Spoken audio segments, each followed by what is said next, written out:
तफरीक थे सबों को मिटा दिया, जो भी खाई थी सबों को मिटा दिया।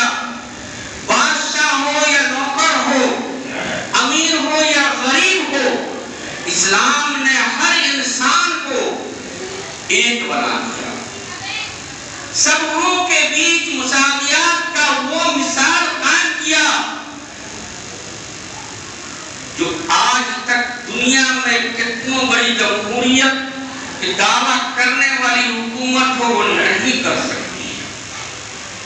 और ये मुसावात कोई भी कायम नहीं कर सकता है जो नबी करीम सल्लल्लाहु अलैहि वसल्लम ने बनी नौ इंसान के तज़किए नफ्स के बाद इंसान और इंसान के बीच की खाई को पार।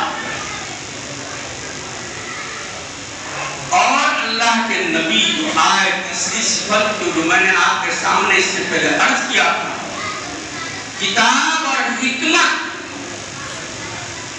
की तालीम, युअल्लिमुहुल किताब वल हिकमा।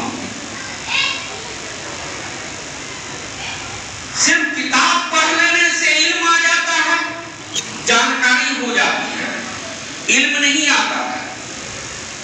उसके साथ हिकमत भी होनी चाहिए।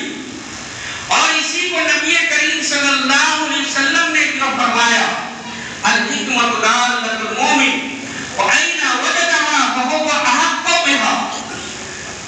अक्लमंदी की बात, दानाई की बात, इबरत और नसीहत की बात मोमिन की गुमशुदा पूंजी है। जहां वो पावे वो उसको ले ले।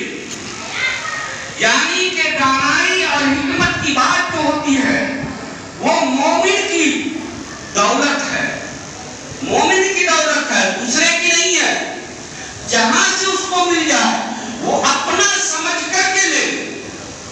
अब ये हिकमत और दानाई की बात हमें जानवर से मिले तो वो भी हमको लेना है, और जाहिलों से मिले तो वहां भी लेना है, पढ़े लिखे लोगों से मिले तो वहां भी लेना है।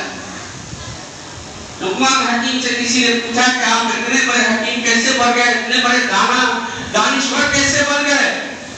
आपने क्या कहा? हमने अपने अंदर हिकमत जो पैदा किया, दानाई की बात पैदा की, ये जाहिलों से हमने लिया, जानवरों से हमने लिया। हमने देखा कि जो वो काम कर रहे हैं हमने छोड़ दिया।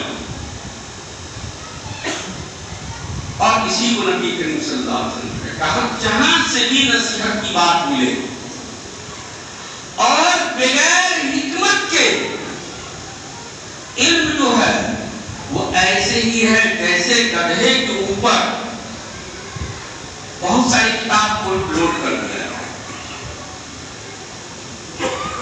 फारसी का एक मुहावरा है, यकमन इल्म रा दहमन अक्ल बाय। एक मन इल्म के लिए 10 मन अकल चाहिए। मतलब यह है कि जितना इल्म है उससे 10 गुना हिकमत उसके अंदर चाहिए, तब वो इल्म से फायदा हासिल कर सकता है, सिर्फ जानकारी से नहीं। आपने नाम सुना होगा चंगेज खान। पूरी दुनिया के अंदर कत्ल गारत गिरी का बाजार गर्म कर दिया था उसने, और खास करके मुस्लिम कंट्री। उसी का पोता था, उसका नाम था हिलाकू खान। उसने बगदाद के ऊपर कब्जा किया। दुनिया का कदीम तरीन शहर है बगदाद, कब्जा किया। अब यहूदी मिशनरी लॉबी और ईसाई मिशनरी, मजूसी मिशनरी, जो भी गैर मुस्लिमों की आबादी थी वो मुसलमानों के पीछे पड़ गई और बादशाह का काम भरने लगा। कुरान में लिखा हुआ है, वक्तुल मुशरिकीन हैसु वजदतुमूहुम, मुशरिकीन को जहां जाओ कत्ल कर दो। हिलाकू खान बादशाह था, ऐसा तो नहीं था कि उतना बड़ा बेवकूफ था। उसने सोचा कि मुसलमान के आलिम जो है उनसे पूछा जाए کہ صحیح میں قرآن میں ہے یہ بات کہ مشرکین کو جہاں پاؤ اس کو قتل کر دو؟ ایک عالم کو بلایا گیا، تھا بیچارہ عالم لیکن حکمت اور دانائی سے خالی انسان تھا۔ بلایا گیا، پوچھا گیا تمہاری کتاب میں ایسے ایسے لکھا ہوا ہے؟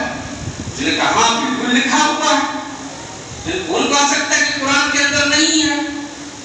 کہاں پوچھتا ہے، کہتا ہے کہ جب تمہارے کتاب کے اندر یہ لکھا ہوا ہے کہ مشرکین کو جہاں پاؤ، کافر کو جہاں پاؤ قتل کر دو، تو پھر ہمیں قتل کیوں نہیں کرتے ہو؟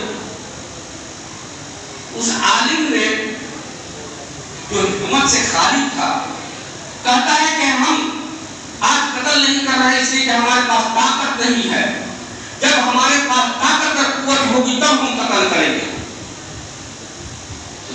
خان نے کہا کہ سنو، جب تم کو طاقت ہوگی تو ہم کو قتل کرو گے، آج ہم کو طاقت ہم تم کو قتل کر دیں۔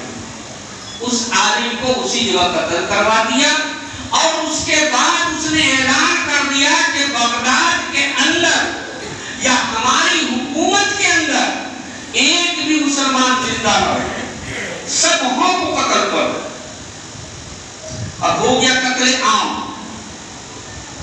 چند ہی دن کے اندر پورا بغداد صاحب، مورخین بتاتے ہیں کہ پورے شہر کے اندر صرف 6 مسلمان زندہ بچا تھا، وہ بھی بڑی مشکل سے کہیں چھپ کے چھپا کے۔ اب اسی زمانے میں ایک عالم تھے حضرت عبدالدین ابن عبدالسلام، انہوں نے یہ معاملہ دیکھا تھا، کرے تو کیا کریں؟ وہ اپنا بھیس بدل کے چھپتے چھپاتے بادشاہ کے دربار میں پہنچے۔